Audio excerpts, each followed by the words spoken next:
Bonsoir mes chers amis et surtout Chodesh Tov ou Mevorach. En tout cas, par rapport à l'horaire israélien, on est déjà depuis un petit moment déjà dans Chodesh Tammuz. On est le 30 Sivan, dernier jour du mois de Sivan, et on entame le mois de Tammuz. Alors, ce qui est vrai, c'est que on est un peu étonné puisque le mois de Tammuz, donc tout le monde accélère pour célébrer les mariages avant l'arrivée des 3 semaines. Et ce début du mois de Tammuz, donc, est marqué par des événements plutôt réjouissants, Baruch Hashem. Et il faut espérer, comme on l'espère toujours, que toutes les dates de tristesse que nous avons dans notre calendrier se transformeront très, très vite en dates de joie et de réjouissance, Be'ezrat Hashem, et que tous les mois soient l'occasion pour nous de nous renouveler, puisque c'est Chodesh, c'est le renouvellement, et on ne peut pas se renouveler sans l'étude. Et on va en parler puisque c'est un des thèmes que je vais développer avec la paracha de Korach. La paracha de Korach qui a été lue en Eretz, donc le Shabbat dernier, et qui sera lue le Shabbat prochain. On arrive lentement mais sûrement à la fin du livre de Bamidbar, où enfin on pourra se rejoindre dans les parachiotes de Matot et Masré, les deux qui clôturent le livre de Bamidbar. Alors, pour une première question concernant cette paracha, et comme vous allez certainement le remarquer par rapport à ce que je vais dire, c'est qu'on n'a pas le droit de donner le nom d'un rachat à une personne. Un, un, un.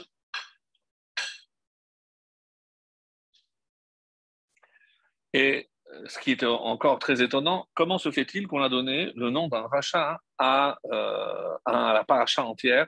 Donc, à la limite, une personne qui n'est pas éternelle, puisque la personne disparaîtra, mais une paracha est marquée du sceau de l'éternité, puisque faisant partie de la Torah qui, elle, est éternelle, donc ce nom sera en quelque sorte éternel.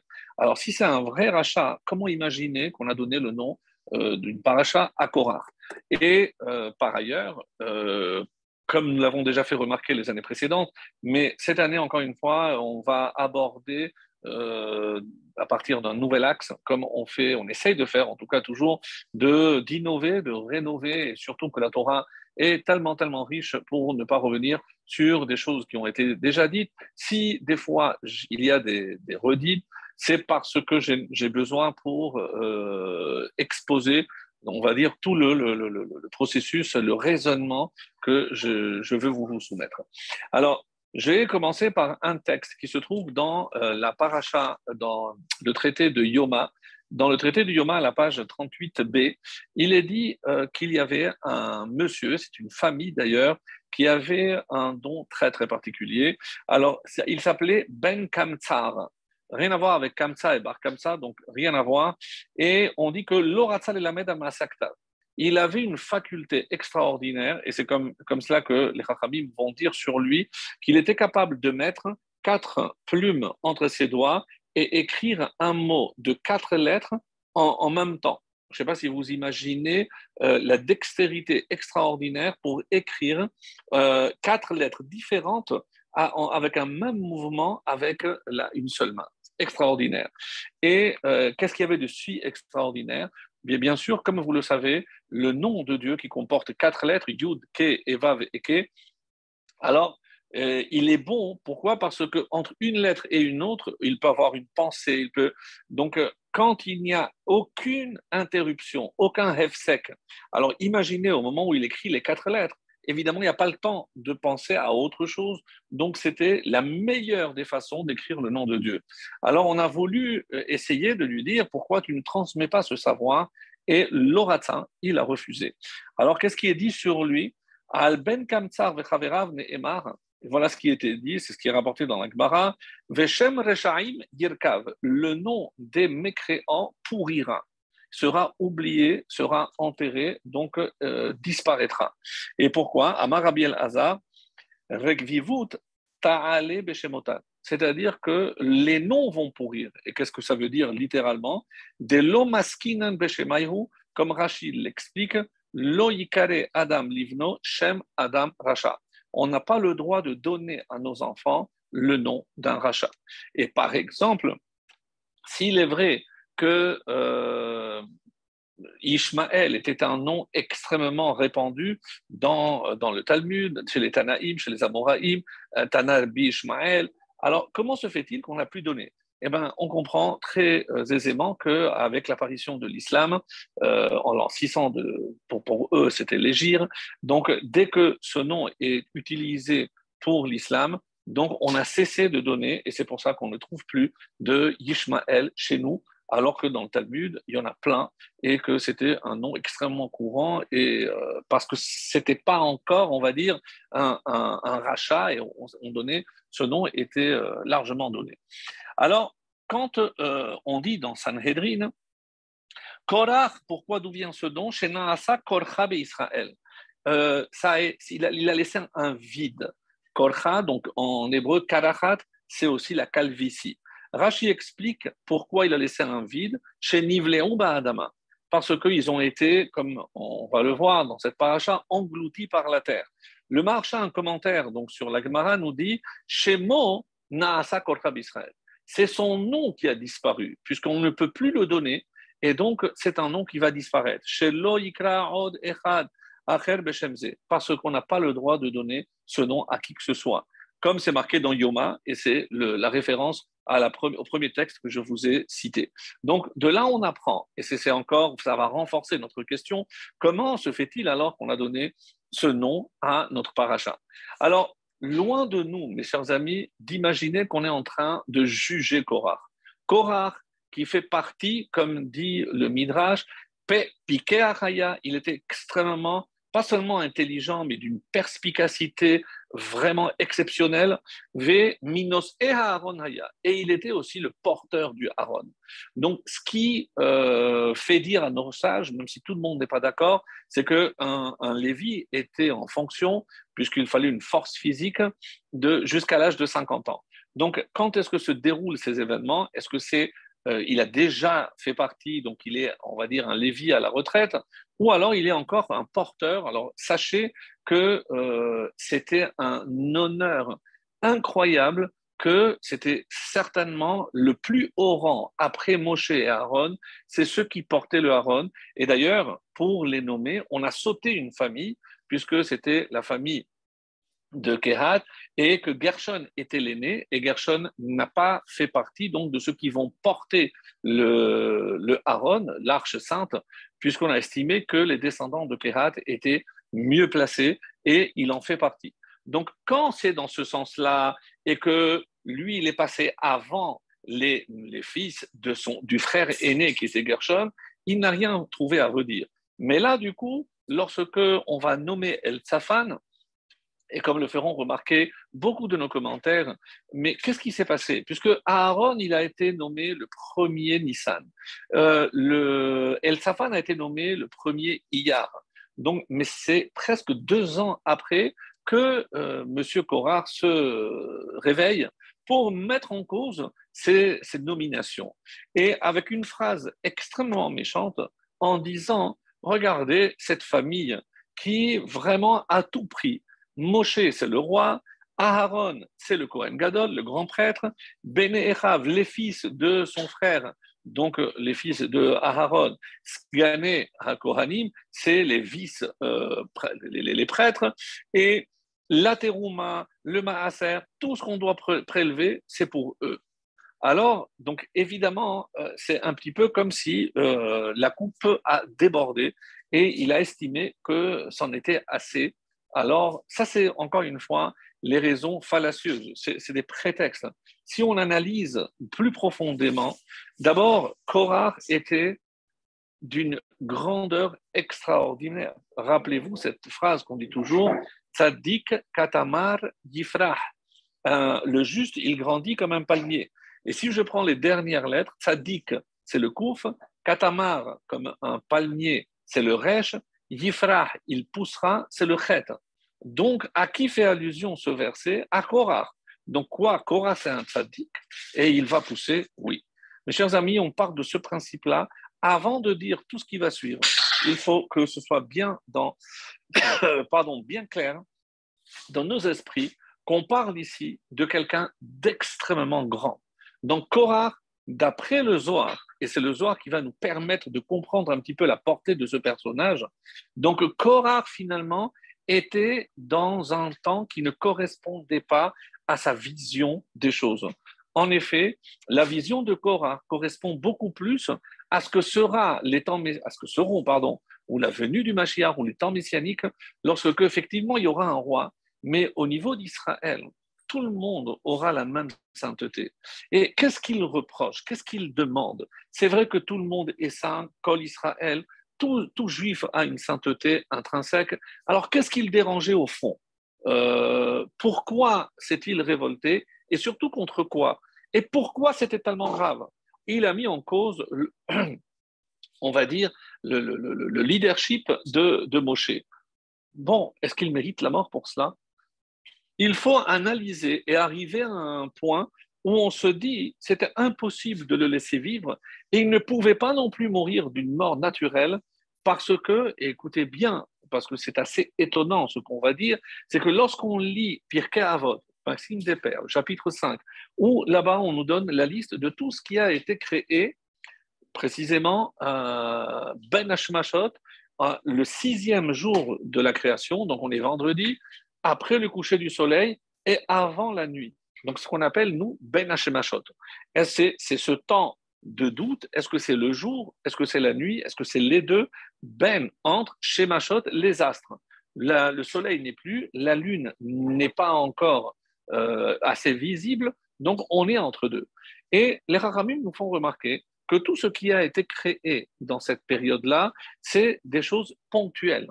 Donc, vous allez me dire, oui, mais par exemple, on va voir 3 bouches, Pi HaBe'er, Pi Haaretz et Pi Haaton. Je ne l'ai pas dit dans l'ordre. Mais la bouche de la terre, c'est ce qu'on verra avec Korah. On verra la paracha Chukat, on verra lorsque Pi HaBe'er, lorsque Myriam décédera, donc la bouche qui donnait l'eau disparaîtra. Donc, et enfin, avec Balak, eh ben, là, on va assister à la bouche de l'ânesse. Donc, les 3 bouches sont dans ces 3 parachiotes qui se suivent. Il y a aussi un phénomène assez curieux que font remarquer les Chachamim. Je n'ai pas trouvé de quoi approfondir ce que je vais vous dire, mais je pense que ça vaut vraiment le coup de faire remarquer ce point-là. C'est qu'il y a une lettre qui a une particularité. Lorsqu'elle est utilisée du côté de la sainteté ou du côté, on va dire, de l'impureté. Donc, c'est la lettre Kouf. La lettre Kouf peut symboliser, lorsque elle symbolise la Kedusha, c'est-à-dire la sainteté, c'est du côté positif. Et il y a aussi Kouf, c'est le singe, c'est-à-dire lorsque j'essaye d'imiter. Alors, vous allez remarquer que dans cette paracha, Korach, le Kouf est au début. La semaine prochaine, Chukat, le Kouf est au milieu. Et la dernière paracha, Balak, le Kouf est à la fin. Donc, le Kouf, la première lettre, la lettre médiane du milieu et la lettre finale. Donc, c'est 3 parachiotes où, comme si quelque part, on était à la recherche de la Kedusha. Et chaque fois qu'on approche de la Kedusha, il est évident que les forces contraires se réveillent également pour empêcher cette Kedusha de se révéler. Et c'est tout notre travail, comme on va essayer de le voir par la suite. Alors, vous allez très certainement être étonné de l'orientation que je vais donner au cours de ce soir, puisque pour l'instant, même si ça fait quelques minutes, ce n'est que l'introduction et ce n'est certainement pas le thème principal que je vais développer, mais je vais revenir sur ce Pirkei Avot, Maxime Despères, avec ces choses qui ont été créées à Ben Hashmashot. Alors, pour plus de détails, je vous invite vraiment à prendre le texte, regarder avec les commentaires, comme ce n'est pas l'essentiel, donc je vais passer assez vite pour essayer d'aller à l'essentiel. Donc, de quoi est-il question? Par exemple, il y en a qui disent que c'est le bélier de Abraham qui est apparu, donc les 3 bouches dont on a parlé. Il y a également les lettres, l'écriture, donc plusieurs choses qui véritablement donc, nous étonnent. Et pourquoi, si c'était des choses indispensables, pourquoi les avoir créées à ce moment précis? Alors, en comparaison, lorsque nous, le Shabbat arrive, on a le stress, donc on court dans tous les sens et on fait vite, vite, vite ce qu'on n'a pas eu le temps de faire. Mais ce n'est pas le cas de Hachem. Hachem, si c'était des choses indispensables, il l'aurait évidemment fait à temps. Donc pourquoi attendre ce moment précis? Et c'est la réponse que le Maharal va nous proposer qui va retenir notre attention parce qu'elle est vraiment sublime. Alors il dit la chose suivante. Tout ce qui a été créé pendant les 6 jours, c'est forcément quelque chose qui relève de la matière, puisque Dieu utilise comme matière première la terre. Et à partir de la terre, donc Dieu crée tout ce qui va remplir les eaux, les océans, la Terre, le cosmos, les planètes, les systèmes solaires, etc. Les galaxies, les étoiles. Donc, puisque quand on parle des étoiles, évidemment, ça comprend toutes les galaxies, aussi lointaines soient-elles, même lorsqu'elles ne sont pas visibles de notre point de vue. Et donc arrive le Shabbat. Le Shabbat, donc, il a cessé. C'est-à-dire que ça ne relève plus du matériel, mais du spirituel. Donc, et là, on est entre les deux. C'est-à-dire que nous sommes face à des créations qui sont en même temps et spirituelles et matérielles. Alors vous allez me dire, mais le trou d'une terre, qu'une ânesse parle, c'est assez miraculeux.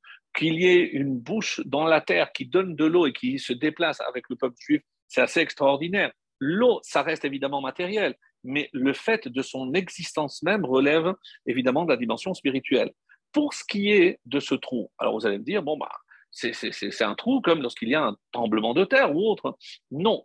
Lisez les Midrashim qui disent que ça a fonctionné comme un aspirateur. C'est-à-dire que même si Korach avait prêté un objet, aussi petit soit-il, comme disent les Chachamim, une aiguille, eh ben, au moment où Korach a été avalé par la terre, l'aiguille, peu importe à qui il l'avait prêté, elle a volé et elle a rejoint tous ceux qui sont tombés et ont été engloutis dans la terre. C'est-à-dire là, il y a un phénomène qui ne relève plus du matériel, bien sûr, c'est du spirituel. Et c'est pour ça qu'on explique que toutes ces créations sont en quelque sorte entre deux. Vous allez me dire, oui, mais l'écriture des tables, hein, comme vous le savez, a relevé aussi du miracle, puisque on dit que ces lettres, elles traversaient la pierre. Donc, si j'écris, par exemple, un même sophite et je creuse, au milieu, il va rester comme un carré suspendu. La même chose, par exemple, avec le samer. Si je fais un samer et je grave dans la pierre et que je traverse toute la pierre, il va rester comme une sorte de cylindre au milieu. Comment il tient? Miraculeusement. Donc, c'est une écriture qui en même temps est physique, mais qui relève aussi du miracle. Donc, de là, je déduis que tout ce qui comprenait ces deux dimensions eh ben, ne pouvait être créé qu'à ce moment-là où on est entre le matériel et le spirituel. Et il va être question ce soir d'une mitzvah qu'on aime beaucoup, mais qui, en quelque sorte, est déduite de ce que je viens de dire. Puisque si nous sommes à une période où on s'approche du spirituel et on abandonne le matériel, c'est-à-dire que les repas, par exemple, de Shabbat, eh ben, eux ne relèvent plus forcément du matériel, mais plus du spirituel. Donc, et on sait que chaque repas de Shabbat a une vertu particulière pour nous sauver des douleurs de l'enfantement du Mashiach, de Gog et Magog, donc, et pour avoir Triatametim. Donc, chaque repas est pour nous sauver aussi de dîner Gehinam. Donc, j'ai cité 4 choses parce qu'il y a aussi un quatrième repas. Quel est ce quatrième repas? C'est celui qui suit le Shabbat, qui s'appelle Melavé Malka. Melavé Malka, quand on accompagne soit la reine, soit on l'avait expliqué à une autre occasion, c'est le roi David qui, en sachant qu'il devait mourir le Shabbat, chaque fois que le Shabbat terminait, vous voyez qu'il était en vie, et donc il faisait un repas pour remercier Hachem parce qu'il savait qu'il avait encore une semaine à vivre et puisqu'il devait mourir comme il le savait le Shabbat. Donc de là, on dit que tout ce qui suit le Shabbat, finalement, c'est lorsqu'on part du monde spirituel pour rentrer à nouveau dans le monde matériel. Et qu'est-ce qui fait cette distinction? Avec quoi je passe du Kodesh vers le Chol? Donc avec une mitzvah qui s'appelle la Havdalah. Et il va être question ce soir de Havdalah. Et surtout, je vais rapprocher la mitzvah de la Havdalah avec la paracha de Korah et l'essentiel du contenu de Korah en vous faisant découvrir, je l'espère, de petites perles concernant cette mitzvah qui s'appelle la Havdalah. Donc, mais pour l'instant, je reviens maintenant à mon personnage qui est Korah. Donc, qu'est-ce que Korah recherchait? Donc, Et ça, véritablement, tant qu'on n'en a pas compris. Alors, d'après certaines explications, entre autres, on le trouve dans la Chassidoute, donc lui, c'est à cause des Meragelim qu'il a voulu accélérer le processus. C'est-à-dire, maintenant qu'on est condamné à rester dans le désert, donc peut-être que finalement, il faut adapter notre mode de vie à ce qu'est le désert, c'est-à-dire une vie entièrement tournée vers le spirituel. Et qu'est-ce qui le dérangeait? Alors écoutez bien parce que c'est assez étonnant et c'est encore une fois un enseignement de la Chassidoute qui se trouve dans l'Écouté Sichot du Rabbi. On dit que si vous remarquez le mot Korach, eh ben, les trois lettres de son nom sont assimilées, disent nos maîtres, à la lettre He. Alors le Kouf, c'est comme un He, mais le bâton est plus long. Le Resh, donc c'est comme le début du He, mais il manque une barre. Et le Chet, c'est comme le He, mais la dernière barre touche. Donc, et quel est le lien? Écoutez bien, on avait déjà vu dans d'autres occasions que la lettre He est composée d'une barre horizontale qui correspond à la partie la plus haute chez l'homme, c'est-à-dire la pensée. La partie droite, la connexion directement avec la pensée, c'est la parole. La parole doit obligatoirement être connectée avec la pensée. Je ne peux pas parler quand les gens disent je ne pensais pas ce que j'ai dit, mais oui, mais au moment où tu l'as dit, tu es obligé de penser. Si tu ne penses pas, la bouche ne fonctionne pas en mode indépendant. Il n'y a pas de pilote automatique. Donc la bouche, ce qu'elle dit, c'est ce que le cerveau lui ordonne. Donc ça, il n'y a pas de. Alors, il n'avait peut-être pas l'intention de le dire comme il l'a dit, etc. Mais c'est forcément connecté. Et à quoi correspond la barre de gauche, celle qui n'arrive pas? C'est l'action. Alors, l'action est souvent déconnectée et de la pensée et de la parole. Alors, est-ce que c'est positif ou négatif? Alors, attention, parce que évidemment qu'on va effectivement, comme si je dis que l'action d'un juif, ce sont les mitzvot, donc il faut que la mitzvah, évidemment qu'il y ait une kavana, il faut que je connecte. D'ailleurs, vous remarquerez que lorsque je fais une mitzvah, je fais une bracha, il y a la pensée et il y a l'action ensuite. Donc, chez Korach, qu'est-ce qu'il disait? Si je considère que ce qu'il y a de plus haut, c'est l'étude de la Torah, pourquoi j'ai besoin d'agir? Pourquoi l'action? Alors, il est passé dans les deux extrêmes. Écoutez, regardez le kouf. Le kouf, donc il y a la barre d'en haut, la barre de droite, mais là où ça aurait dû s'arrêter, dans le kouf, le trait pénètre encore plus bas. Qu'est-ce que ça symbolise? C'est lorsque on va s'immerger dans l'action. Et qu'est-ce qu'il va dire, lui? Qu'un juif qui est connecté avec Hachem par la pensée, eh ben, il suffit, peu importe ce qu'il fait, il a la même sainteté, il n'a plus besoin d'étudier. S'il agit, eh ben, lui, il a besoin d'agir, donc il n'a plus besoin d'étudier. Donc ça, c'est un peu la lettre Kouf. Alors, après, il y a la lettre Chet. Donc, la lettre Chet? C'est l'action, mais l'action qui est connectée à la pensée. Qu'est-ce qu'on dit dans l'aspect négatif des choses? C'est pourquoi l'action doit être déconnectée de la pensée, parce que je ne fais que lorsque je comprends. C'est-à-dire, qui ordonne l'action? C'est mon cerveau.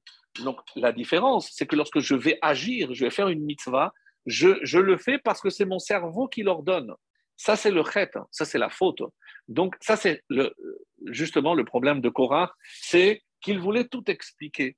Et la preuve, c'est que les exemples qu'il va donner, il va dire, mais c'est pas logique. Si tout est bleu, pourquoi je dois mettre un fil? Dans une maison où il y a plein de sifré Torah, qu'est-ce que ça va faire une mezouza? Donc, il y a aussi un troisième exemple qui n'est pas donné par Rashi, mais dans le Midrash, on dit que si quelqu'un a une petite tache qui est grise, donc vraiment comme une petite pièce, alors il est impur, et si tout le corps est touché, il n'est pas impur. Donc, il met en cause une certaine logique. Qu'est-ce qu'il veut mettre en avant avec ces exemples? C'est que la logique humaine, donc, a aussi sa place. C'est-à-dire que lui, il veut agir en fonction de la logique. Vous comprenez, mes chers amis, comment c'est dangereux, comment c'est grave. C'est-à-dire qu'il a ouvert une brèche, et c'est le cas de le dire, puisque comme il a ouvert une brèche dans la Torah, eh bien la Torah va ouvrir une brèche pour l'avaler. Parce que c'est extrêmement grave d'imaginer que je puisse chercher une explication à toutes les mitzvot, essayer de comprendre la logique humaine. Et là, qu'est-ce qu'on arrive? Regardez le Resh. Le Resh, il a dit, Ré, il manque, il n'y a plus d'action. Alors, j'ai plus besoin d'agir. Il n'y a plus besoin de mitzvot. Je peux me connecter avec Hachem. Et c'est pour ça que d'après sa logique, si j'ai tout bleu ciel, qu'est-ce que j'ai besoin d'un fil? Eh bien, je mets le fil parce qu'Hachem l'a ordonné. Donc, la robe, c'est en quelque sorte, c'est la mitzvah. Et le fil bleu, explique la Chassidut, c'est le bitoul, c'est l'annulation devant Hachem. Même si je ne comprends pas, je suis obligé de faire. Pourquoi? Parce que c'est une mitzvah. Qu'est-ce que Korach vient et prétend? Eh bien, si je ne comprends pas la logique, pourquoi je vais faire? Mais où ça peut amener? Et ça peut amener, mes amis, aux réformés, aux libéraux et à tout ce qui va voir le jour par la suite, où on met en avant la logique humaine avant la logique divine. Il n'y a pas cette notion de bitoul, d'annulation, parce que si je n'ai pas besoin de mettre un fil bleu, mais c'est parce que Dieu me l'a demandé. C'est une mitzvah, c'est une ordonnance, c'est un commandement. Donc, et à regarder l'apparition de la chrétienté, qu'est-ce que ça donne? La suppression pure et simple de tous les commandements. Je peux me connecter avec Hachem avec mon cœur, ou même pas avec ma pensée, qu'avec mon cœur. Donc, vous comprenez que ce qui est caché derrière l'argumentaire de Korach, alors peut-être pas à son niveau à lui, mais Moshe ne pouvait pas laisser faire une chose pareille, et c'est pour ça que sa sanction va être exemplaire. Et vous allez revenir donc à la même question, mais alors comment on a donné le nom de la paracha? Alors, une des raisons qui a fait que Korach a osé aller de l'avant avec sa révolte, c'est qu'il a vu par Ruach HaKodesh. Oui, il avait le Ruach HaKodesh, mes amis. Ruach HaKodesh, la vision prophétique, il avait cet esprit supérieur qui lui permettait de voir des choses. Donc, c'est de ça, on parle de quelqu'un d'extrêmement, extrêmement élevé. Qu'est-ce qu'il a vu? Et il a vu un descendant, exactement, et c'était qui? Shmuel, le prophète Samuel, Shmuel Hanavi. Et que dit le roi David? Moshe et Aaron ou Shmuel Bekor Eshemo. Donc il y a Moshe et Aaron et il y a Shmuel parmi ceux qui invoquent le nom de Dieu. Et on a mis Moshe et Aaron au même niveau que Shmuel. Donc Korach a vu ça, il a dit waouh, je sais que va descendre de moi un descendant incroyable comme Shmuel. Et là se pose la question suivante. Vous remarquerez qu'il y a beaucoup de questions, mais comme vous n'avez pas la parole, donc les questions, c'est moi qui les pose. Et une des questions, c'est qu'on a vu tout au long de l'histoire du peuple juif que lorsqu'il y avait un personnage qui peut-être laissait à désirer, mais on savait qu'il détenait en lui des gènes extrêmement importantes. Je vais prendre un exemple, Lot. Lot avait en lui, sans rentrer encore une fois dans tous les détails, les gènes de deux peuples, Ammon et Moab. Et ces deux peuples verront le jour parce que de l'un va descendre Ruth, qui sera la grand-mère de David Améler, et Naama de Ammon, Naama qui sera la femme du roi Salomon. Et donc, pour perpétuer la lignée davidique jusqu'au Mashiach. Donc, quand on analyse l'attitude de Abraham par rapport à Lot, alors il aurait pu le laisser se débrouiller. Non.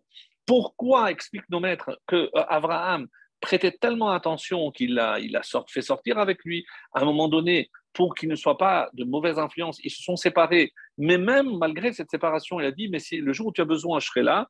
Donc on est venu, le Palit, c'est le survivant, il y en a qui disent que c'est Og, le géant, qui est venu dire à Abraham, sache que Lot a été fait prisonnier. Donc Abraham n'hésite pas une seconde, il va livrer la bataille pour aller délivrer son neveu Lot. Et tout ceci parce que on a besoin de le cajoler pour préserver justement cette descendance extraordinaire. Alors, si Korah a vu par Ruach HaKodesh qu'il allait y avoir un descendant comme Shmuel, ben, comment Moshe a pris le risque de le faire périr et de perdre par la même occasion un descendant comme Shmuel? Vous allez me dire, non, mais il a vu aussi. Non. Il y a une règle, mes amis, c'est que la Teshuvah ne peut être vue que par Hachem. Même celui qui a le roi Hakodesh, je ne peux pas voir si quelqu'un va faire Teshuvah. Ça n'existe pas. Donc ne me dites pas, ah, Moshe a vu par.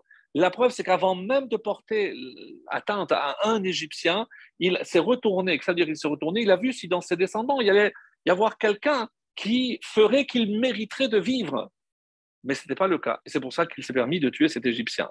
Donc, ici, Moshe a vu que Shmuel allait descendre. Comment il a pris ce risque? Ça, c'est la question. Et il y a d'autres exemples de notre tradition aussi très intéressantes. Mais bon, ça nous éloigne du thème, mais c'est tellement intéressant. C'est le roi Hiskiaou. Sachez que sur le roi Hiskiaou, un descendant de David, le Talmud dit que Hachem a voulu le faire Mashiach. Le roi Hiskiaou avait tout pour être le Mashiach. Et comme ça, c'est dit que lui aurait dû être le Mashiach et Nebuchadnezzar d'Nabucodonosor, donc c'est à l'époque où il a vécu, aurait dû être Gog et Magog, la guerre de la fin des temps, et ça aurait été fini, mes amis. Premier temple, on aurait sauvé le temple, on n'aurait pas eu ni Shoah ni Inquisition, on aurait été tous ici à Yerushalayim avec le temple. Bon, Dieu a voulu autrement, mais pourquoi le prophète Nathan vient le voir et il lui dit, sache que Dieu a décidé que tu vas mourir, tu ne vas pas vivre. Pourquoi ces deux expressions? Tu vas mourir ici-bas et tu n'auras pas le monde futur. Je me dis, mais qu'est-ce qui est si grave? Et il lui a dit, eh bien, sache que tu n'as pas accompli la mitzvah de Piria Verivia, de croître et multiplier. Mes amis, la mitzvah n'est pas de se marier, c'est d'avoir des enfants. Et pourquoi je souligne ce point-là? Parce que je me marie, d'accord, tout ce que vous voulez, parce que c'est important, mais je ne dois pas perdre de vue que la mitzvah essentielle, c'est aussi de Piria Verivia. Donc, ceux qui se marient et se disent, bon, eh ben, pendant les premières années, on va profiter, on va faire le nécessaire pour qu'elle ne tombe pas enceinte. Attention, on ne s'amuse pas. Parce que lorsque Dieu veut, toi tu ne veux pas, attention, parce que lorsque toi tu voudras, peut-être que lui ne voudra pas. Donc, mise en garde, et c'est ce que je fais avec tous les khatanim que je prépare, bah, je veux dire, attention, ne prenez pas des décisions concernant une contraception, quelle qu'elle soit. Évidemment, dans les règles de la halakha, puisqu'il y a des choses qui sont extrêmement interdites pour l'homme notamment. Donc, attention, c'est une mitzvah. Et donc, Hiskiaou n'a pas eu. Alors, il lui a dit, mais j'ai vu par roi HaKodesh que j'aurai un enfant, Racha. Je lui ai dit, mais c'est ça, c'est pas tes oignons. Parce que s'il fait tes chouvas ou il ne fait pas tes chouvas, ça, tu ne peux pas le voir. Donc, tu n'as pas le droit de décider de ce qui va être aujourd'hui par rapport à ce qui va être demain. Et rappelez-vous qu'on avait dit une fois que le verbe il sera, c'est yehi. Par exemple, yehi or, que soit la lumière. Et lorsque je mets le vav conversif, et qu'est-ce que je fais? Je convertis le futur en passé. Et quand je dis vaïhi, et il fut. Qu'est-ce que les Chachamim disent dans le Talmud quand un passage commence par le mot vaïhi? Ça annonce un malheur. Et pourquoi forcément un malheur? Parce que lorsque je me base sur le futur pour décider ce que je fais maintenant, ça ne peut être que mauvais.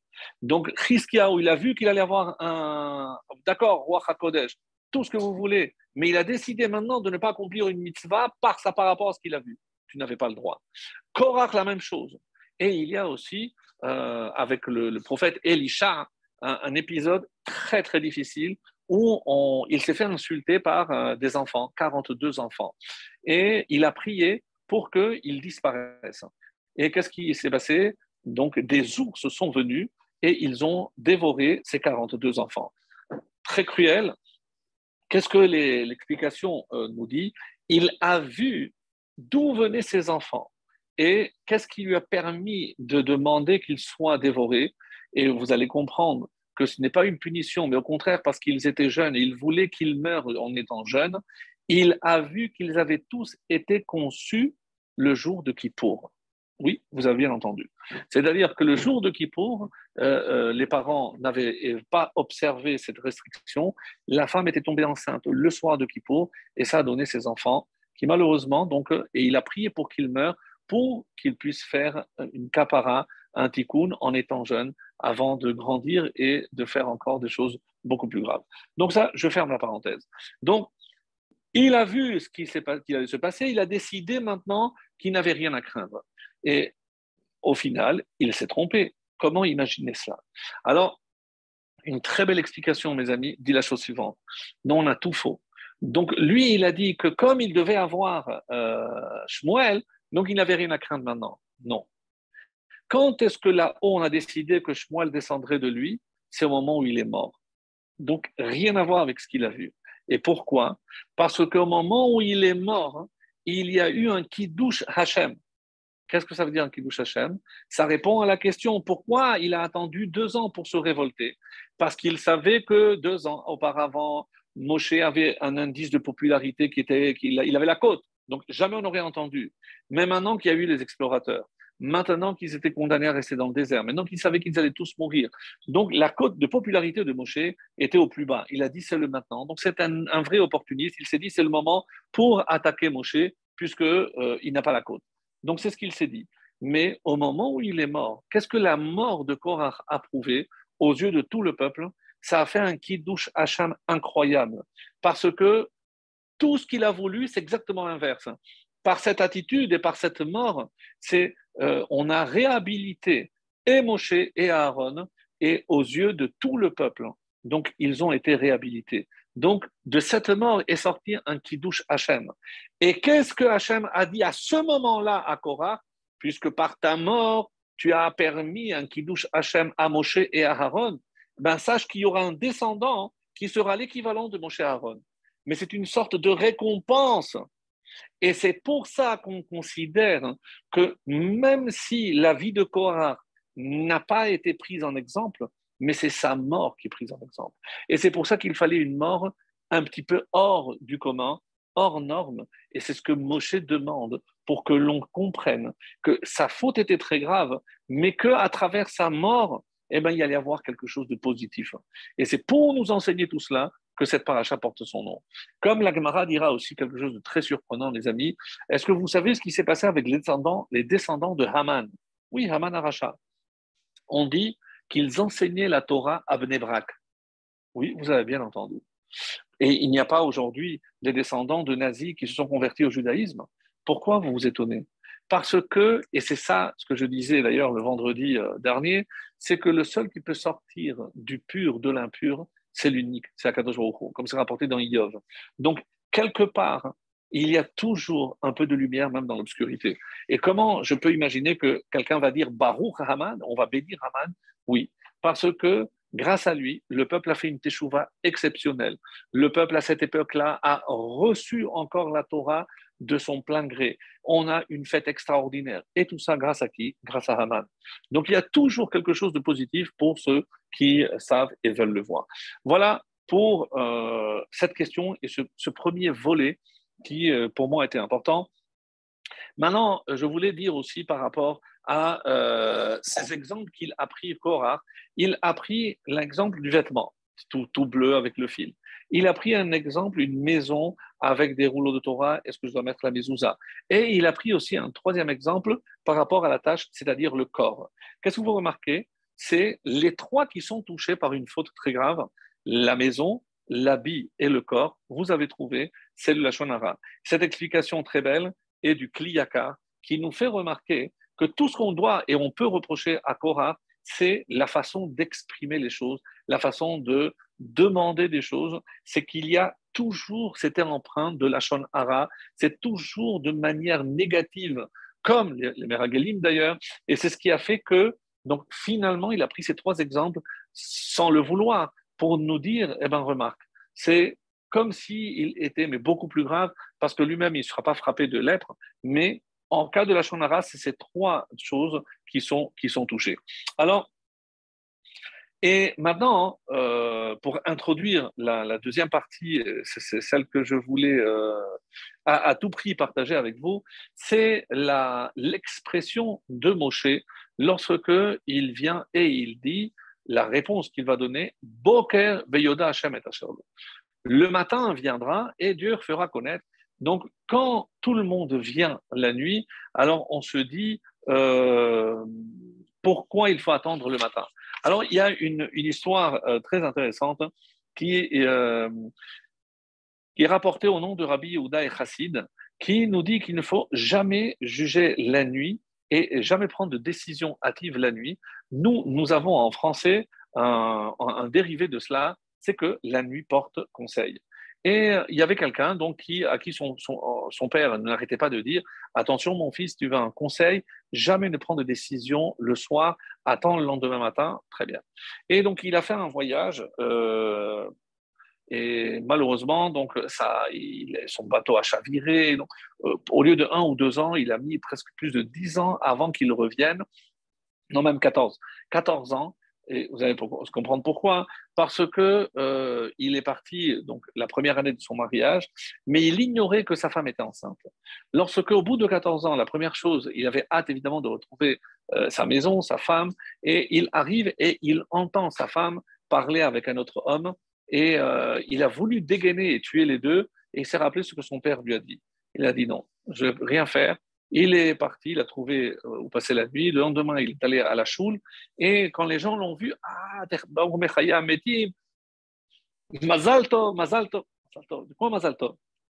Parce que je suis en vie. Non, ben, il y a quelques mois, ton fils a fait la bar mitzvah. Mon fils? Ben oui. Ah, tu ne savais pas? Oui, Baruch Hashem, tu as eu un fils. Et il a tout compris. En fait, sa femme, elle parlait à son fils qui aujourd'hui avait dépassé 13 ans, qui avait mué la voix et il pensait que c'était un autre homme. Donc, faire très très attention à cela. Et il y a une autre histoire aussi très belle, et je termine avec les histoires parce qu'elle est très belle. C'est quelqu'un qui voyageait, il devait voyager de Bavel en Israël et un jour, à un moment donné, il s'est arrêté et il a vu deux oiseaux se disputer, donc se chamailler. Voilà. À un moment donné, donc un oiseau pique l'autre avec son bec, hop, il le voit, il tombe à terre. Ah. Selon toute apparence, il était mort. Le deuxième s'envole et il revient avec un rameau, avec des herbes qu'il met dans son bec. Il s'approche de l'oiseau qui est mort et l'oiseau, dès qu'il sent cette odeur, hop, Mechaya Ametim, il revit et les deux partent en volant comme si rien ne s'était passé. Il se jette sur cette herbe, il dit mais c'est incroyable, j'ai la possibilité de faire Triatametim. Ah, après il a un doute, mais peut-être ça marche avec des petits poids, donc 100 grammes, 150 grammes, peut-être qu'avec un homme ça va pas marcher. Alors il a dit Hachem, montre-moi si ça va marcher. Et il rencontre sur son chemin un lion et il le pousse, etc. Il est mort. Donc, il fait le test. Le lion se réveille. Malheureusement, la première chose qu'il fait en se réveillant, il dévore cet homme, puisqu'il avait très faim. Il dévore l'homme avec l'herbe, avec tout. Et de là, on dit, Ben Sira a dit, il ne faut jamais être clément avec ceux qui sont cruels. Donc attention à qui on fait du bien, parce qu'on ne peut pas faire du bien à ceux qui ne sont pas des gens bien et qui ne font pas du bien. Je ne peux pas être gentil avec les méchants. Donc, c'est un petit peu ce que, ici en Israël, tout le monde, malheureusement, n'a pas encore assez bien compris. Mais ça viendra, Bezrat Hashem, nul doute que ça viendra. Alors, quand Moshe dit Boker, le matin, à quoi il fait allusion? Il veut dire, comme les commentaires nous le font savoir, sache que on ne peut pas changer le jour en nuit et la nuit en jour. Donc c'est quelque chose qui est immuable. Alors soit il a voulu leur dire allez dormir, la nuit porte conseil, vous allez voir les choses autrement demain. Comme Pirkei Avot le dit, que même la marloket chez l'Oleshem Shamaim, c'est pas entre Korach et Moshe. Korach et Adato, puisqu'ils n'avaient pas tous le même but. Korach cherchait à remplacer le Kohen Gadol, ou Moshe lui-même. Les 250, ils voulaient récupérer la Bechora, puisque c'était des gens de Réhouven. Donc, ils ne voulaient pas tous la même chose. Donc, même entre eux, ils n'étaient pas d'accord. Donc, le seul qui a compris qu'il n'avait aucun intérêt, c'est celui qui a suivi le bon conseil de sa femme, On Ben Pelet, qui apparaît au début de la paracha, mais qui disparaît par la suite, puisque lui n'a pas suivi le mouvement. Alors, Boker, il est en train de leur dire je ne peux pas changer, on ne peut pas changer la nature des choses. Vous voyez bien qu'Hachem a créé une différence. Donc, vous voulez effacer les différences, mais vous faites fausse route. Hachem a créé des différences. Comment le jour et la nuit? Il a créé l'obscurité et la lumière. Donc, vous voulez tout uniforme. C'est pas possible. C'est ce qu'il veut leur dire. Donc, de la même façon qu'il a distingué la tribu de Lévi, dans la tribu de Lévi, il y a les Kohanim, donc Aaron est le Kohen des Kohen. Donc, c'est comme ça que Hachem a voulu les choses. Mais depuis de la création, Dieu a mis des différences. Alors, il est dit qu'il y a, et c'est dans le traité de Psachim, page 103, là-bas on dit qu'il y a plusieurs séparations, plusieurs distinctions. Et où est-ce qu'on les retrouve en parlant de ces différences?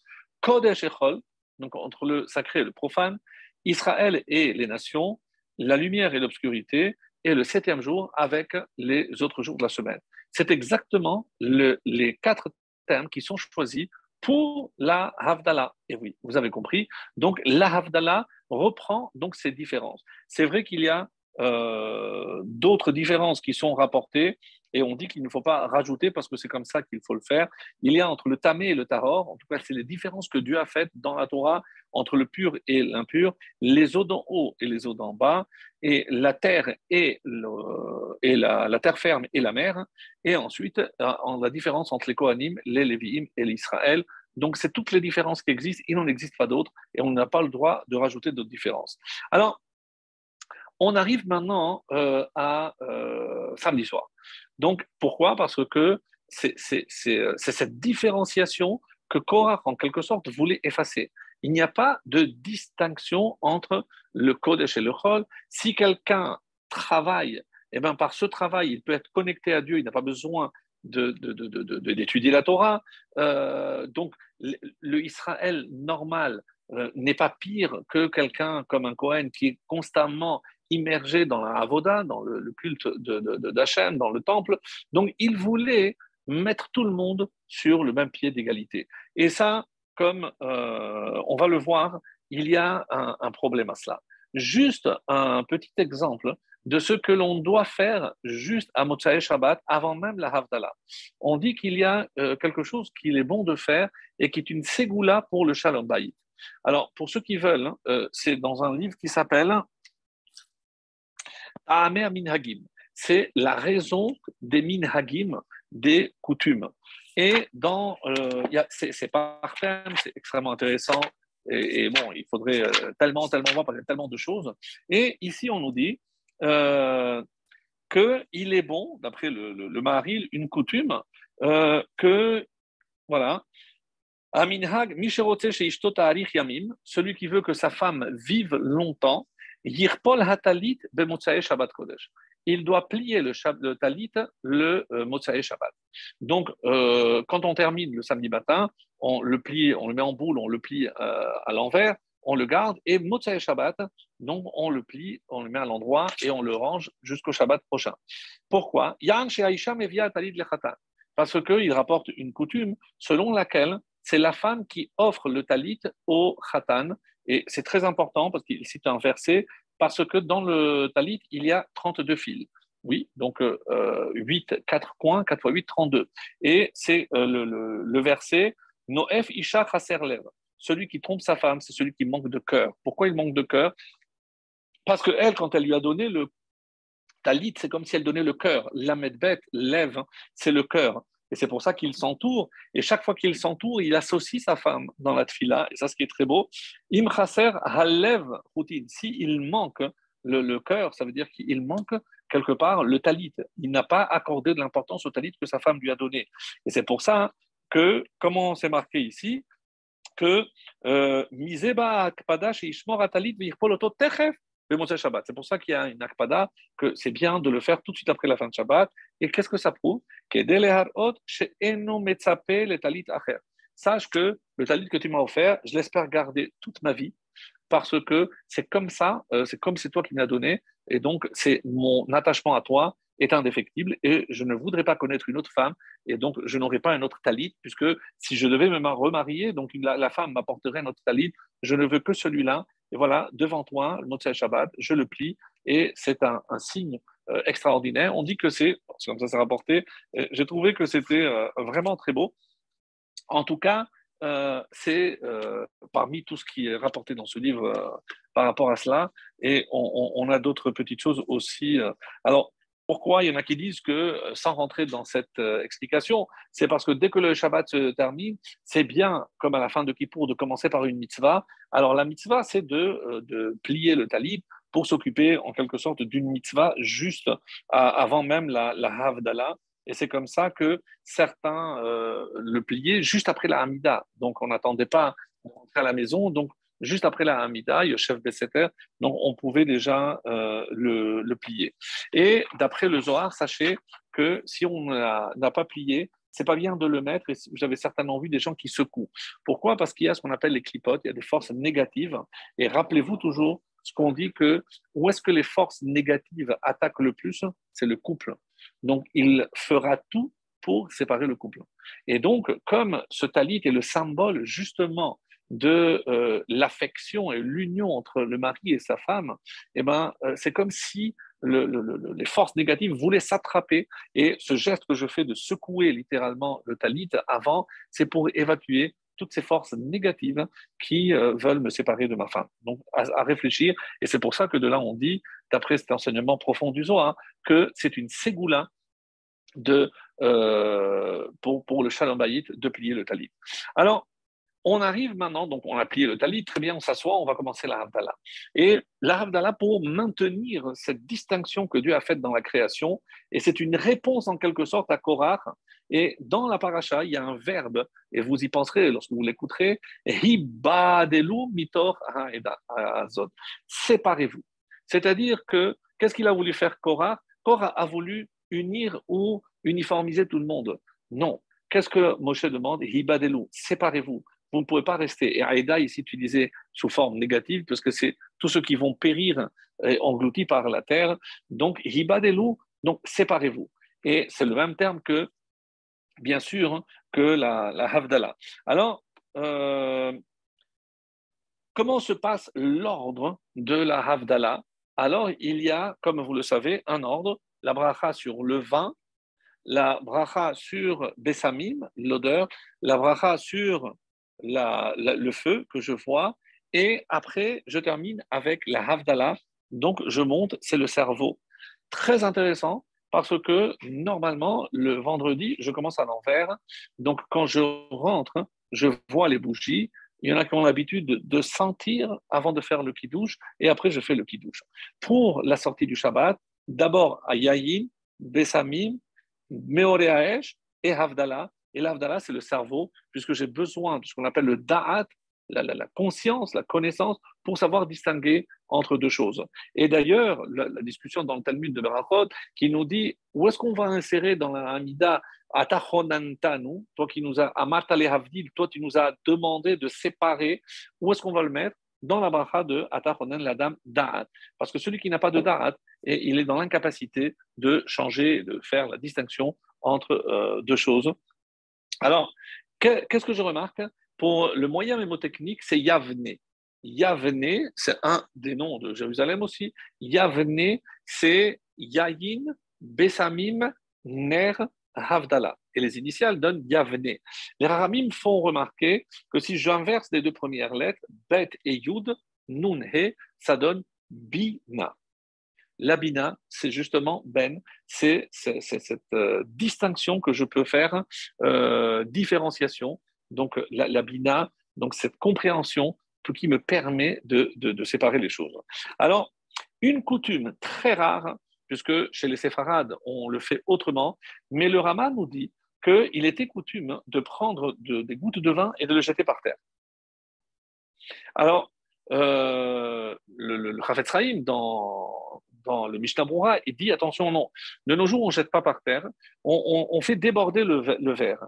Et ça, nous aussi, les Sfaradim, on a l'habitude de dire pourquoi on déverse ce vin, et on dit parce qu'une maison où on n'a pas versé du vin, il n'y a pas de simman bracha. Donc, lorsque le vin tombe ou on fait tomber du vin, c'est un simman bracha. Et c'est comme ça que c'est marqué que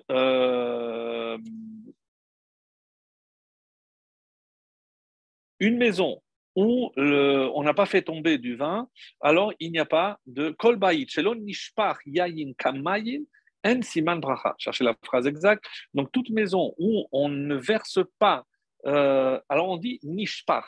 Alors nishpach, c'est pas l'oshofrim. Je prends pas le vin et je le jette. L'onishpach, il n'est pas versé, c'est-à-dire il tombe de lui-même. Donc c'est pas une action qu'on fait. Comme l'eau, en siman bracha, il n'y a pas de siman bracha. C'est pour ça que je ne le verse pas volontairement, je remplis la coupe jusqu'à qu'elle déborde. Et c'est avec ça d'ailleurs que je vais éteindre aussi la bougie de la Havdalah, comme le veut la tradition. Alors, donc, pourquoi on fait cela? Une réponse, c'est pour nous habituer à ne pas nous énerver lorsqu'il y a quelque chose qui est versé. Pourquoi? L'oleitragez, pourquoi? Sinon, bayit berogez, siman aniyut. Une maison où il règne la colère, ça apporte la haniyut, la pauvreté. Et mes amis, la pauvreté, c'est pas qu'on va manquer de nourriture, simplement, mais en haniyut et la beda'at. Comme il y a marqué que le vrai pauvre, celui qui n'a pas de da'at, qui n'a pas de conscience pour apprécier ce qu'il a, pour apprécier qu'il ne lui manque rien. Donc, il ne peut pas voir la bracha parce que malheureusement, il est toujours en colère, il est toujours comme celui qui est toujours jaloux de ce que l'autre a, il est toujours en train de convoiter les biens de l'autre. Donc, c'est quelqu'un qui n'aura pas de satisfaction, et même s'il ne lui manque pas, mais il est considéré comme un pauvre parce qu'il n'est jamais satisfait de ce qu'il a. En tout cas, c'est comme ça que c'est apporté. L'oleitragez, attention à ne jamais se mettre en colère à la maison, c'est un très mauvais signe pour la maison, un iyut dans tous les sens du terme, donc ne pas s'énerver, et c'est pour ça que même lorsqu'il y a quelque chose qui se verse, on dit souvent kapara, ben, c'est un bon signe, et qu'est-ce qu'on veut dire, surtout pour le vin, c'est un siman bracha. Alors on ne sait pas pourquoi justement le vin, et il y a cette coutume qui veut que la havdalah soit faite avec du vin. Je pourrais le faire avec un autre liquide, mais il y en a qui disent que même si j'ai l'habitude de recevoir quelqu'un avec du thé, je pourrais même avec du thé ou du café le faire. Mais en tout cas, il y a une exigence supplémentaire de le faire avec du vin. Pourquoi le vin explique d'après les sources profondes de la Torah, le Zohar et autres, c'est que le vin, la valeur numérique de yayin, c'est 70. Et qu'est-ce que c'est 70? On dit que c'est toutes les forces négatives qui entourent Israël. Il y a 35 d'un côté et 35 de l'autre. Quelles sont ces forces? Les forces de Ishmaël d'un côté et les forces de Esav de l'autre. Donc, la Havdalah est le moyen de contrer, de bloquer tous ceux qui veulent notre mal. Un peu comme Korah. Et d'ailleurs, c'est comme ça qu'on va expliquer pourquoi on jette le vin, pour donner leur part, comme c'est marqué, la tête, chelkam, à les Korah ve'adato. Curieux, qu'est-ce que ça veut dire? Comment je donne leur part à Korah en leur jetant du vin? Est-ce que c'est simplement parce que le vin ici est le symbole de la Havdalah?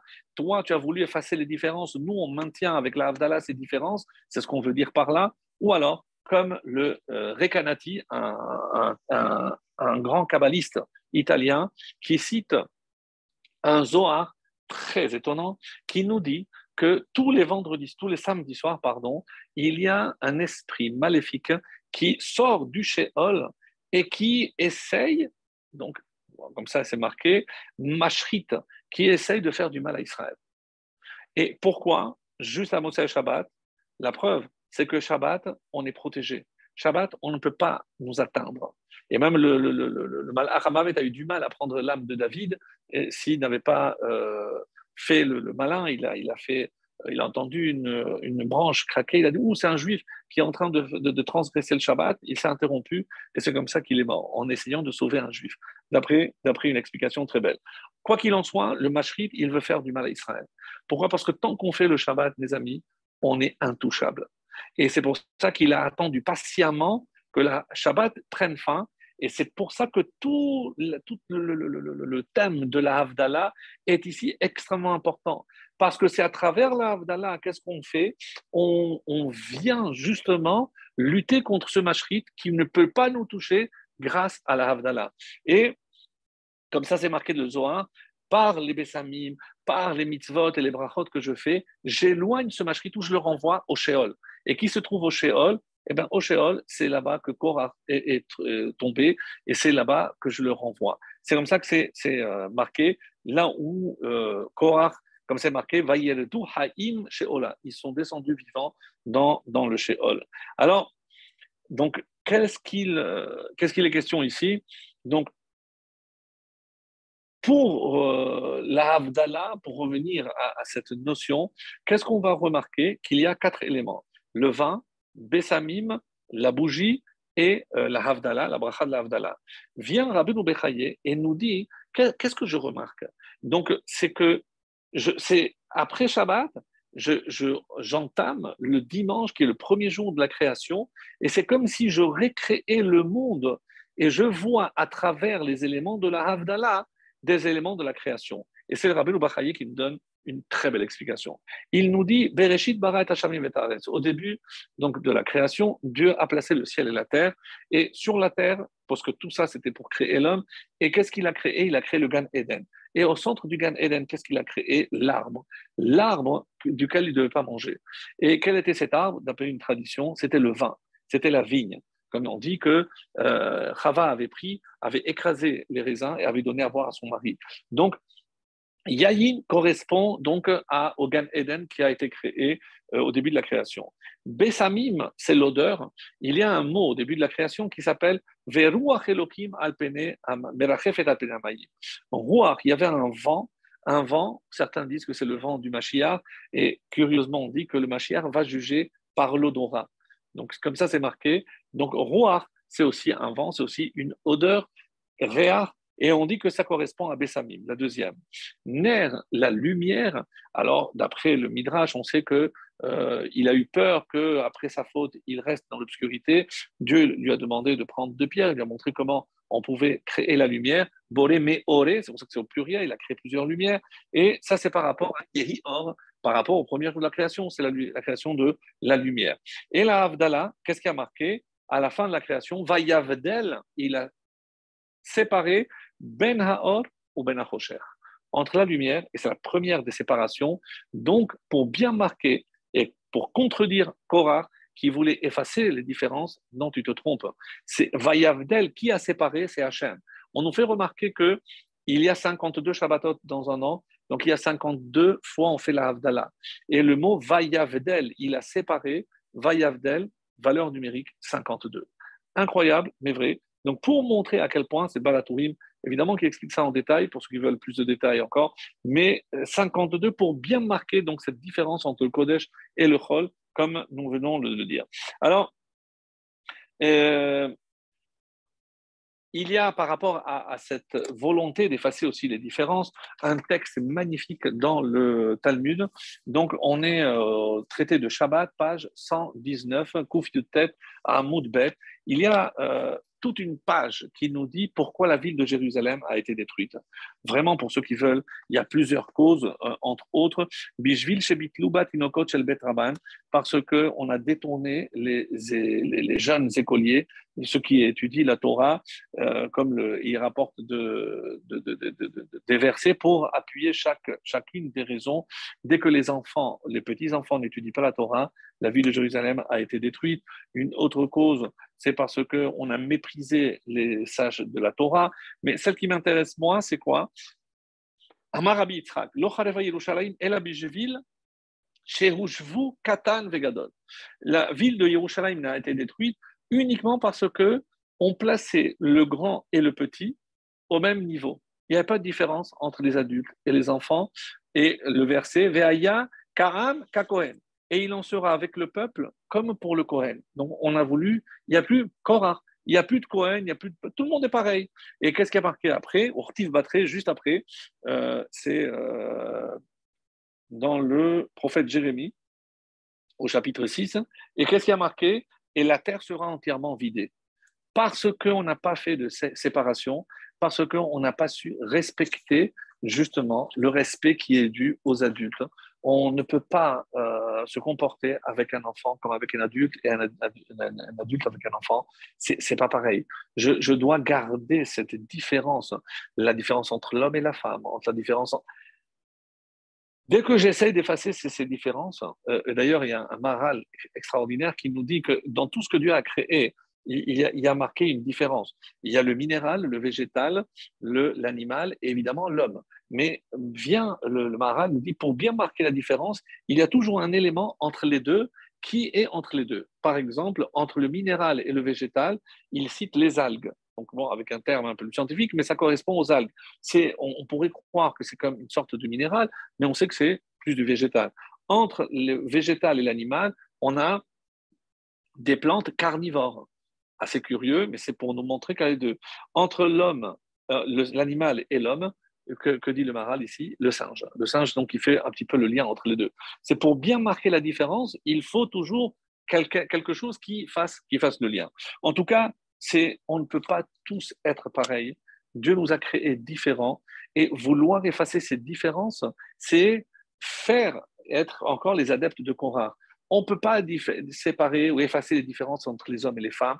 On ne peut pas séparer et effacer les différences entre un homme et son prochain, entre un adulte et un enfant. C'est inconcevable.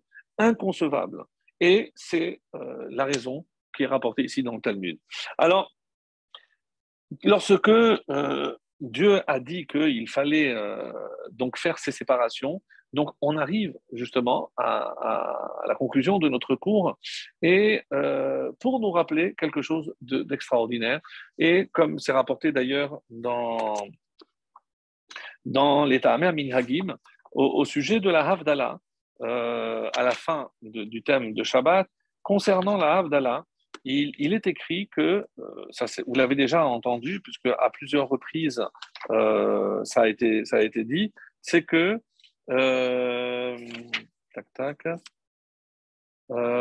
concernant le fait de ne pas goûter la Havdalah. De ne pas goûter la Havdalah. Alors, qui ne goûte pas la Havdalah? Alors, je pensais que je l'avais marqué ici, mais je me rends compte que je ne l'ai pas noté. Alors, je ne vais pas perdre de temps, mais on dit que, comme vous le savez certainement, que qui ne goûte pas la Havdalah, ce sont les femmes.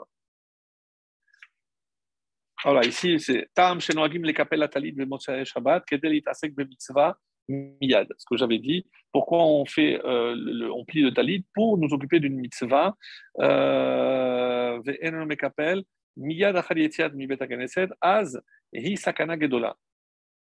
Ce que je dis, vous le trouvez ici, et si on ne le fait pas, juste, c'est un grand danger. Pourquoi? Qui a kelipot mitabekot behatalit. Parce qu'il y a les klipotes, des forces négatives qui s'attachent au talit. C'est comme ça qu'il y a marqué. Veim shachar velo kipel miyad, azay le machar baboker. Lorsque le lendemain, s'il utilise le même talit, yenaer oto mikol tzad. Il faut qu'il le secoue. Voilà, c'est ce que j'avais dit de tête. Et donc, comme à la Hamida, j'ai fait l'Avdallah, après l'Avdallah, je peux tout de suite le faire. Et voilà les différents pourquoi, à ce moment-là, je dois le faire tout de suite après. Voilà, j'ai trouvé. Voilà. Tam, bon, Tam, she'en hanashim shotim kos shel Havdalah. Pourquoi les femmes n'ont pas l'habitude de boire? Vous l'avez déjà certainement entendu, puisque c'est quelque chose de courant. Les femmes ne goûtent pas la Havdalah. Alors, c'est curieux, pourquoi? Mipene she ameru zal, les Chachamim m'ont dit, Aetz she chatabo adam arishon gefen haïta. Comme on l'a déjà cité, l'arbre avec lequel Adam a fauté, c'était précisément la vigne, donc c'était des raisins. Ve'ameru melamed she sachata anavim venatnalo. Donc, ce que j'ai dit, mais je préfère vous le lire. Vous voyez que je n'invente pas, même si vous savez. Donc, c'est pour nous dire qu'elle a écrasé des raisins pour lui donner. Et comme elle a voulu faire cette différence, mais Adam, comme ça c'est rapporté, Vehanashim kevan dedaot cholkim im nashim chayavot be'avdala lachen lo yavdilu le'atzmam. Il y en a qui pensent que s'il n'y a pas d'hommes, elles ne doivent pas faire la havdala elles-mêmes. Rak yishmeu havdala mina nashim. Elles écoutent la havdala qu'un homme fait. ויש למדם שאמרו המבדיל בין קודש לחול בלא שם מלכות, קודם שהם עשו מלאכה, et c'est pour ça qu'il est bon que la femme dise Baruch המבדיל בין קודש לחול, et dès que la fin de Shabbat, et elle peut après commencer la vaisselle et faire ce qu'elle a à faire. Donc, pourquoi En anashim to'amod yayin shel havdala, d'après le Shla, mipene shechava kibeta nero shel olam. Ça, on avait déjà vu cette notion-là, c'est que Chava a éteint la lumière du monde lorsqu'elle a introduit la mort, donc on ne va pas lui donner. Et le vin, ça rappelle la faute. C'est parce qu'elle a donné le vin que malheureusement on se trouve dans cette situation. Donc elle ne va pas maintenant venir. Et pourquoi précisément à Motzei Shabbat? Donc c'est de ça qu'il s'agit. Et pour bien montrer que la femme qui a donné ce vin-là, eh ben, elle a voulu effacer la différence. C'est comme ça qu'il dit les filles chez Nitkavna les havdil mais Adam, parce que elle a voulu se distinguer de l'homme, c'est faire une séparation avec l'homme. En tout cas, on ne donne pas plus d'explications à les havdil mais Adam, à Aliede Hayayin. Donc, elle a voulu utiliser le vin pour se distinguer de l'homme. Et on dit qu'une des conséquences de cette distinction, c'est Nida. Parce que Nida, eh ben, on fait une Havdalah, on se sépare. Donc le mari se sépare de sa femme. Et pourquoi Nida est venue? Parce qu'elle a fauté, parce qu'elle a donné du vin, etc. Donc, comme ça, c'est marqué. NFDL, et qu'est-ce qu'elle a voulu effacer? On dit les différences. Comment elle a pensé ça? Mais il n'y a pas de différence entre cet arbre et les autres. Vous comprenez d'où vient, il y a toujours toutes les fautes dans toute la Torah, elle trouve toujours la racine dans le Gan Eden. Qu'est-ce qu'elle a voulu faire, Chava, en donnant du vin à son mari? Effacer les différences. Il n'y a pas, est-ce que c'est ce qu'il veut dire ici, les Avdil, Me'adam, Alédé, Ayaïn, donc on lui montrer qu'il n'y a pas de différence entre cet arbre et les autres. Elle a voulu effacer les différences. Mais tu ne peux pas. Hachem a dit, de tous les arbres, oui, celui-là, non. Donc Hachem a déjà marqué une différence. Tu ne peux pas effacer cette différence. Et c'est ce que Korach a voulu faire par la suite. Donc, il n'y a pas de différence entre cet arbre et les autres. Non, tu te trompes. Si Hachem a fait une différence entre les arbres, donc qu'est-ce qu'elle a fait? Et toi, Adam, en consommant ce fruit, qu'est-ce que tu as fait? Eh bien, tu as effacé la différence que Dieu a faite. Et là, donc, vous comprenez que la Havdalah que nous faisons à chaque fin de Shabbat, c'est une forme de réparation de la faute de Adam et de Chava. Et comme elle a fauté, donc elle ne peut pas goûter de ce vin, parce que c'est par ce vin qu'elle a fauté. Donc l'homme, elle écoute, elle ne goûte pas, parce que c'est par ce fruit-là elle a séparé. Alors, après la faute, qu'est-ce que Dieu a fait? Et je vais terminer avec cette notion tellement belle. Qu'est-ce que Hacham il a fait? Vayas kotonot or. On dit que Hacham a confectionné des tuniques pour elle et pour lui et il les a couvertes. Alors, d'après un commentaire, Vayal Bichem, Dieu les a habillés. Et de quoi il s'agit? C'est le talit, donc un habit à quatre coins, et pour l'homme, le tzitzit. C'est-à-dire que le premier habit que l'homme a porté, c'était un habit, une tunique à quatre coins, pour pouvoir mettre le tzitzit. C'est comme ça, c'est comme si c'était la première mitzvah que Dieu a donnée juste après la faute. Qu'est-ce qu'on a fait juste avant, à la fin de Shabbat? On plie le talit. Qu'est-ce que ça veut dire plier le talit? C'est reconnaître que lorsqu'une fois qu'on a fauté, Hachem nous a en quelque sorte donné par ce mérite extraordinaire le talit. Et le talit, si on a créé cette séparation entre l'homme et la femme, c'est le talit qui est marqué par le symbole du mariage où la femme donne le talit à l'homme. Le talit est le symbole de l'union entre l'homme et la femme, pas uniquement entre l'homme et Dieu, parce que tu regardes et tu te rappelles toutes les mitzvot, parce que justement, maintenant, tu es dans la réparation, tu peux accomplir toutes les mitzvot. C'est ce qui est extraordinaire. Et plus que cela, mes amis, comme ça, il est rapporté, chaque fois qu'il y a un lien entre une mitzvah quelconque, on va les voir très rapidement, et la faute de Adam, eh ben, on se couvre avec le talit. Et ça, j'ai adoré, j'ai découvert ça, magnifique. Par exemple, la première fois où on se couvre avec un talit, donc vous allez me dire, oui, mais c'est la bar mitzvah, ça c'est toutes les mitzvot, mais en dehors de la tefila, je parle. Bien sûr, puisque la tefila, c'est une chose. Mais en dehors de la tefila, quand est-ce qu'on met le talit? Eh bien, la première fois, c'est lorsqu'on va se marier. Comme on vient de le citer, la choupa. Donc, la choupa, donc, c'est en quelque sorte, on a fait une faute et par rapport on se couvre du talit parce qu'on est en train de réparer la faute de Adam. À quel moment on se recouvre? Le papa, le sandak et le moël, on met un talit. À quel moment? La brit mila. Parce que la brit est la conséquence de la faute, puisque Adam est né circoncis. Maintenant, il faut réparer avant. Et enfin, lorsqu'on va quitter ce monde. Quand on quitte ce monde, on met le linceul, on recouvre avec un talit, et c'est avec le talit qu'il est enterré. Alors on prend la précaution de l'invalider pour ne pas faire batacherie, etc. Parce que c'est un mort, il n'a pas l'obligation de faire une mitzvah, mais on a l'habitude de prendre son talit, on enlève les fils pour ne pas qu'il soit cachère et on l'enterre avec. Alors, par exemple, dans le Pidyon, vous pourrez me dire, il n'y a pas de talit. Il y a une bracha, etc., mais il n'y a pas de talit. Qu'est-ce que ça a entraîné la faute de Adam, Chet Adam Arishon? Il a entraîné Nida. Donc Nida, c'est par rapport au mariage. parce que le mariage, c'est là où je vais appliquer justement la mitzvah de Nida. La faute de Adam Arishon a entraîné que maintenant il y a la Mila. Donc la Mila, puisque Adam était circoncis, maintenant on est incirconcis, donc on répare. Et là aussi il y a le talit. Et évidemment, la faute d'Adam a fait que nous sommes mortels, que là on doit mourir. Et là aussi, je retrouve le talit. Et pour terminer avec cette séparation, et c'est vraiment ma conclusion, on dit que Korah, il a commencé sa révolte avec le talit. Et alors, qu'est-ce que on vient lui répondre? Sache qu'on se doit de garder la différence, parce que sinon, on va sombrer et on va être comme toutes les nations.